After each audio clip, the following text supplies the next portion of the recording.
रामनवमी इसका सबसे ताज़ा उदाहरण है। पहले जहां ये केवल घरों और मंदिरों तक सीमित एक धार्मिक परंपरा थी, अब पिछले 2 दशकों में ये सामूहिक शक्ति और आस्था का सार्वजनिक प्रदर्शन बन गया है। गांव से लेकर महानगर तक हजारों की संख्या में लोग शोभा यात्राओं में शामिल होते हैं। हाथों में भगवा ध्वज, राम के नाम के जयकारे और भक्ति का उत्साह। लेकिन जैसे ही ये दृश्य सड़कों पर आता है, नैरेटिव बदल जाता है। मीडिया और कुछ राजनीतिक ताकतें उसी उत्सव को उकसावा, प्रोवोकेशन, यहाँ तक कि दंगा भड़काने का जरिया कहने लगती है।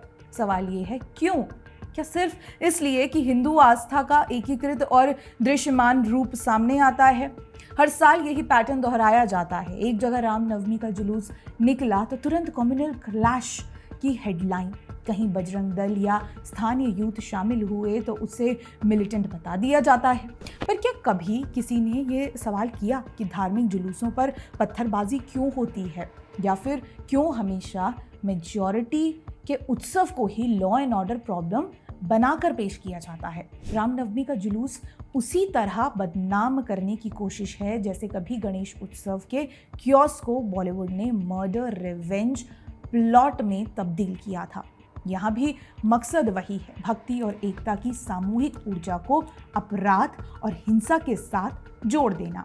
और यही फर्क है, जहाँ गणेश उत्सव को अंग्रेजों के ज़माने में सामूहिक शक्ति की वजह से कर्टल करने की कोशिश हुई, वहीं आज रामनवमी और हनुमान जयंती को इस नैरेटिव से घेरा जा रहा है कि ये हिंदू एकता नहीं बल्कि दंगा है।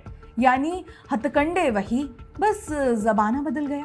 आप गौर कीजिएगा, पैटर्न साफ है। इतिहास में अंग्रेज़ों ने कोशिश की कि हिंदू एकता के प्रतीकों को या तो दबाया जाए या फिर बदनाम किया जाए। आज वही काम नए औपनिवेशिकों का गठजोड़ कर रहा है। बॉलीवुड, मीडिया और पॉलिटिकल इकोसिस्टम, बॉलीवुड का रोल इसमें सबसे विजिबल है। जब भी कोई बड़ा हिंदू उत्सव स्क्रीन पर आता है तो उसके बैकड्रॉप में या तो खून खराबा होगा या अपराध। होली तो इनके लिए मॉलेस्टेशन और स्टॉकिंग का फेस्टिवल है। डर और सिलसिला जैसी फिल्मों में यही नैरेटिव बना। गणेश चतुर्थी इनके लिए रिवेंज का बैकग्राउंड है। अग्निपथ, वास्तव, सत्या, हर क्लासिक में एक ही कहानी। अब रामनवमी और हनुमान जयंती के प्रोसेसेस पर भी यही लेबल चिपका दिया गया है, लॉ एंड ऑर्डर प्रॉब्लम। और ये सब सिर्फ क्रिएटिव चॉइस नहीं है, इसके पीछे पॉलिटिकल कंपल्शन है।